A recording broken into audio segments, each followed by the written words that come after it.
ልቤ ጭንቅ እያለኝ መሄጃ ሲጠፋኝ ከአላህ ጋር ማውራት ለመድኩና ያ ረብ ከሚለው ቃል ውጪ የሚያጽናናኝ የለም። ያ ረብ ሁለት ጓደኛሞች በበረሃ እየተጓዙ ነበር። ታዲያ በመንገዳቸው ላይ ሳሉ ይጣላሉ። አንደኛው ጓደኛ ሌላኛውን ፊቱ ላይ በጥፊ ይመታዋል። የተመታው ጓደኛ በበረሃ ሸዋ ላይ እንደዚህ ሲል ጻፈ፣ ዛሬ ጓደኛዬ ፊቴን መታኝ። ከዛም ጸቡን ረስተው እንደገና ወደፊት መጓዝ ጀመሩ። ከዛም በመንገዳቸው ላይ አንድ ወንዝ ገጠማቸው።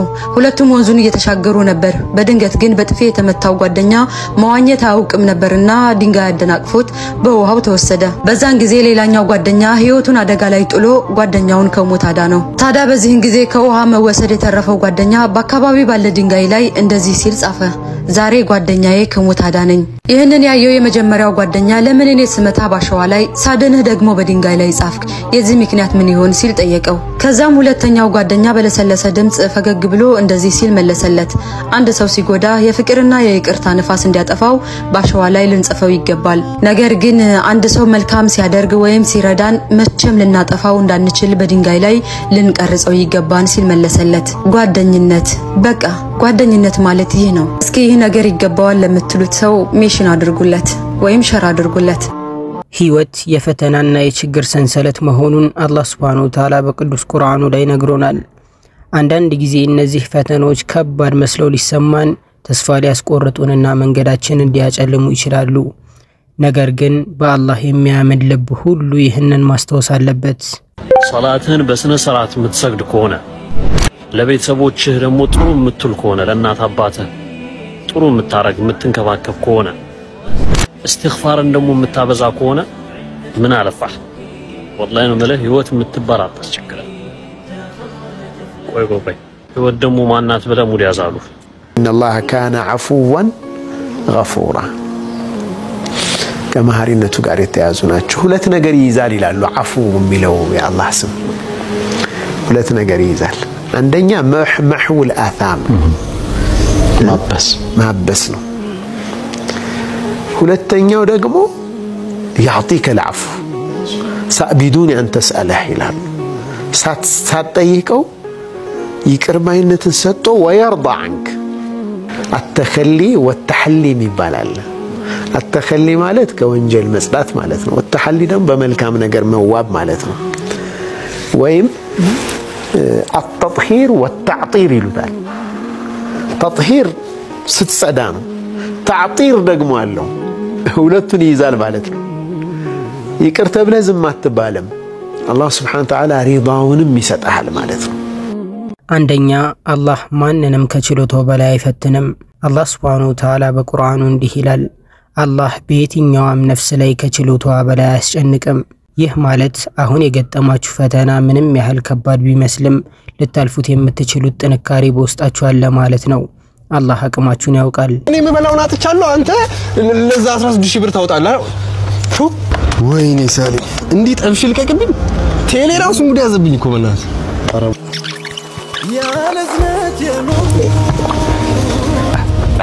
ሰላም አለይኩም ሰላም ወራህመቱላህ ወአለይኩም ሰላም ወራህመቱላህ ሰላም አንቺ በቃ ቀድመሽን ለባቡል ኸይር 16000 ብር ለገሻ እኔ ለካርድ አጥቻለሁ እናንተ 16000 ብር አንተ ችግሬን እንዳለኝ ነገርኩስ ካው አይደለም እኮ ባቡል ኸይር እኔ መበላውን አጥቻለሁ አንተ ለዛ 16000 ብር ታውጣለህ። ደሞ እንደደላው ሰው ማስተካኝ ካሉ እንደሱ አይደለም እኮ ቆይ ተረጋጋና እሱን አዳምጠው። በተራ በሁድ 16000 ብር ሲለኝ ምንድነው የምሰማው? አቃለ ደካማነቴ መዋረዴ የሰው ዘንድ መናቄ ላንተ አቤት እላለሁ። አንተ ያዛኞች አዛኝ ኢላ من ተኪሉኒ ያ ወደ ማን ነው የምትተወኝ? ማን አለኝ መጠጊያ? ወደ ጠላት ነው ወይ የምትተወኝ? ወይ ማንነት ምንም የማይታወቁ ሰዎች እጅ ላይ ነው ወይ የምትተወኝ? إن لم يكن بك غضب علي فلا أبالي يا النبي صلى الله عليه وسلم يرضى مزجانا أنا لا يتقطع بينك على هنا قد لي ولكن رحمتك أوسع لي جن إذنت لني ده مسفي قال تقطع بيني يا متع بيني لما قبل زوجي تقطع يا متع يقول مش የዛሬው ታሪክ እንዲጀምራል። አንድ ሴት በመንገድ ስትልፍ እብድ እንጨት ይዞ መሬት ላይ ሲስል ታየዋለች። አዘነችለትና ጠጋ ብላ ምን እየሰራህ ነው አለችው። ጀነትን ስዬ በክፍል ክፍል እየከፋፈልኩት ነው አላት። ታዳ ሴትየዋም ፈገግ እያለች አንዷን መውሰድ እችላለሁ ስንት ነው ዋጋው አለችው። ቀና ብሎ አያትና አዎ 20 ሪያል ብቻ ነው የምፈልገው ሲላት ገንዘቡንና ትንሽ ምግብ ሰጥታው ሄደች። ያን ሌሊት በህልሟ ጀነት ገብታ ታያለች።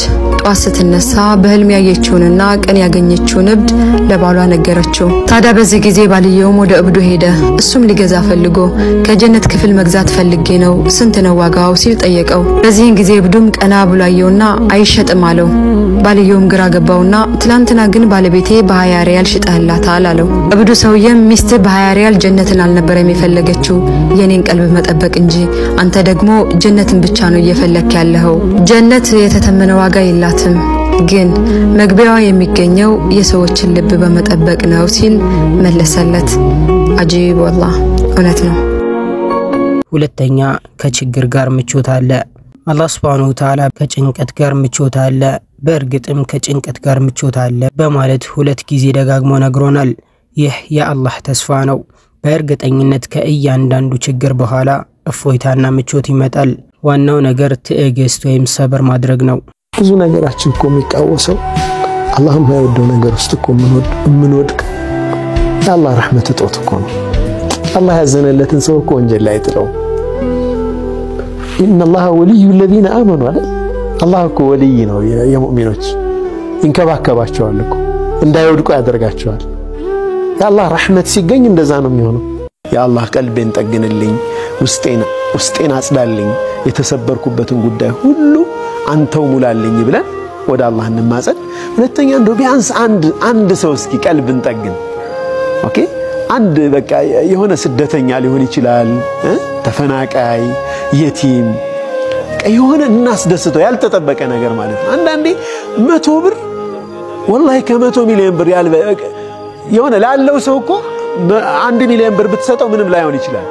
ለሌለው ሰው 100 ብር በጣም ትልቅ ዋጋ አለውና ጥግን እናድርግ የሰዎችን ልብ በዛ አላህ Subhanahu Wa Ta'ala ያኛል። ጀዛከላህ። ሶስተኛ ፈተናዎች ኢማንን ያጠነክራሉ። ነብዩ መሐመድ ሰለላሁ ዐለይሂ ወሰለም እንዲህ ብለዋል፣ የአንድ አማኝ ጉዳይ አስገራሚ ነው፣ ሁሉም ነገር ለእሱ መልካም ነው። ይህ ደግሞ ለአማኝ እንጂ ለማንም አይሆንም። ደስታ ሲያገኘው ያመሰግናል፣ ይህም ለሱ መልካም ነው። ችግር ሲደርስበትም ይታገሳል፣ ይህም ለሱ መልካም ነው። ችግሮች ወንጀላችንን ያብሳሉ፣ ኢማናችንን ያጠነክራሉ እና ወደ አላህ የበለጠ እንድንቀርብ ያደርጉናል። አልহামዱሊላህ በይ ያመጣው ነገር አልহামዱሊላህ። ዛሬ ምንም ነገር የለም አልহামዱሊላህ። አፊያ ነሰንዴ ويؤثرون على انفسهم ولو كان بهم خصاصه سبب النزول عليهم እንደ ሰውየው የነብዩ እንግዳ አስተናግዶ አንድ ቀን ተርቦ አደረ እስከ يوم القيامه ማይረሳ ስራ ሰርቶ ሄዱ። ዱንያ እኮ ያልቃል፣ ምግቡም ያልቃል፣ ስልጣኑም ያልቃል፣ ብሩም ያልቃል፣ ሁሉም ያልቃል። لما يلقوا حياه النسرة الله በሰጠን ንብረትን በሁሉም ነገር القناعه باليسير من المعيشه በትንሽ ነገር ተብቃቅተን መኖር አንድ።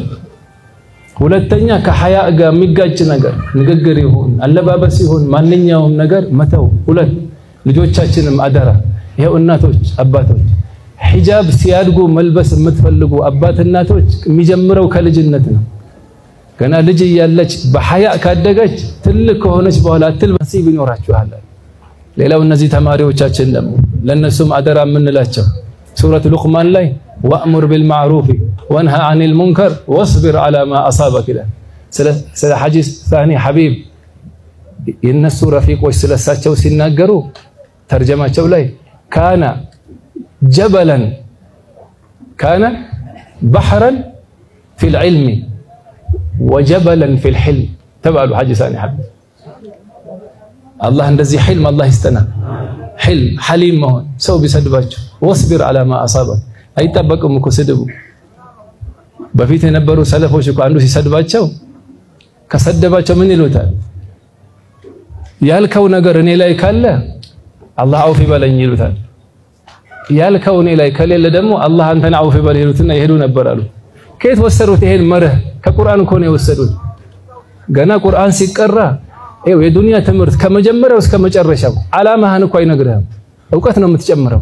ቁርአን ገና ስንጀምረው ቁርአኑን ወቁሉ ሊናሲ ሑስና ይላል። ምላስህ ለካ ለሁሉ ሰው መልካም መናገር እንዳለብህ ይነግራል። ናም ኹዚል ዐፍወ ወአሙር ቢልዑርፊ ወአዕሪድ ዐኒል ጃሂልን እኮ ተሳደበው ተማታ ከሱ ጋር ለለ ወአዕሪድ ዐኒል ጃሂሊን ወለቀድ ነዕለሙ አነከ የዲቁ ሰድሩከ ቢማ የቁሉን ፈሰቢሕ ቢሐምድ ረቢከ ነው ያላቸው። ተሳደብ አላቸው። ወዒባዱ ረሕማን ሲጠቀስ የረሕማን ባሮች ማን ናቸው? አውሳፋቸው ወዒባዱ ረሕማን الذين يمشون على الأرض هونا وإذا خاطبهم الجاهلون قالوا سلاما والكاظمين الغيظ والعافين كم يزالون كما يقومكم تلالك يا الله دعاتوች የነበሩት ሰው ሰድቧቸው ከመስጂድ እስከ በር ቤታቸው ይደርሱና በርጋ አውፍ ብለናል ይላሉ። ለዚህ ሰው አውፍ ብለናል ዱንያ አኺራ። ከዛ ነዳማቸው ምንድነው? እስከ ቤት ድረስ አውፍ ሳንለው ለምን ቆየን? ትልቅ ተዋባ መለጠን ይላሉ። لهذا የዲንን ኺድማ ማስቀደም ኺድመት ዲንን ማስቀደም ይሄ ነው ትልቁ። በፊት የነበሩ ዱዓቶች ለዲኑ ሰውነታቸውን ማቃጠል እንኳን ቢፈለግ ያቃጥሉት ነበር ለዲን ኺድማ። ዲን ስትخدሙ ዱንያ አገራችሁ ላይ አላህ ያመጣል። አገራችሁ ደግሞ ቅድም ኡስታዝ አቡበከርም ነገረውናል። ሐበሻ ዑለማዎቹ ሱላሃዎቹ ትላልቆቹ ተሰትረዋል። ከም መሽሁር ቢበረከቲ መስቱር የሄዳችሁበት ከተማ ትላልቅ ዑለማዎች ላይ ቅሩ እንደገና العلم من المهد الى نويت التعلم والتعليم አይደል والنفع እነሱ ላይ መቅራት። ይሄ ሶስቱን ደግሞ ዓላማ አለመርሳት የመድረሳውንም ዓላማ አንዱ ዒልም ነው። ይሄ اقرأ باسم ربك الذي ዒልም። ሁለተኛው ተርቢያና ተዝኪያ። ሶስተኛው الدعوة الى الله الدعوة الى الله ወደ አላህ መጥራት ባላችሁበት ቦታ لأن يهدي الله بك رجلا واحد خير لك من حمر النعم دل لهذا أدرام ملو النسونم هنا ሌላ የቀረን እዚህ ያለን ደሞ ሰዎች ለሁላችንም አደራ ምለው አንድ አማና አለ። አራተኛ ወደ አላህ ተመለሱ። ችግር ሲገጥመን ወደ ፈጣሪያችን መመለስ አለብን። ዱዓ ወይም ልመና መሳሪያችን ነው። በአላህ ላይ ያለንን እምነት በማጠናከር ሰላት በመስገድ ቁርአን በማንበብና ምህረት በመጠየቅ ልባችንን ማረጋጋት እንችላለን። አላህ ዱዓችንን ይሰማል። ተስፋ አትቁረጡ።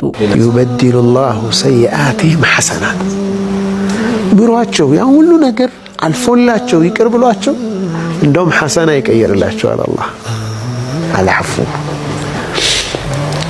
ለዚህ ነው ፈضيل بن عياض እኮ عرفه ላይ ቆሞ ያ ዓፉ يعفو عني يا عفو يعفو عني ዱዓቸው ነበር ይላል። ጌታዬ ማረኝ ማረኝ ዓፍ በለኝ ይቅር በለኝ። ዓፉታውን ነው የሚጠይቁት አላህ እና ልክ ፀሐይ ልትጠልቅ ስትል በጣም ያለቅሳሉ ይላሉ። ምን ነው በቃ አላህ ወንጀልህን ስለማረልህ ይቅር ስላለ ደስ ሊልህ ሲገባ ምን ነው አለቀስክ ሲሏቸው ወኸጀላ ወኢን ዓፋ ይላል።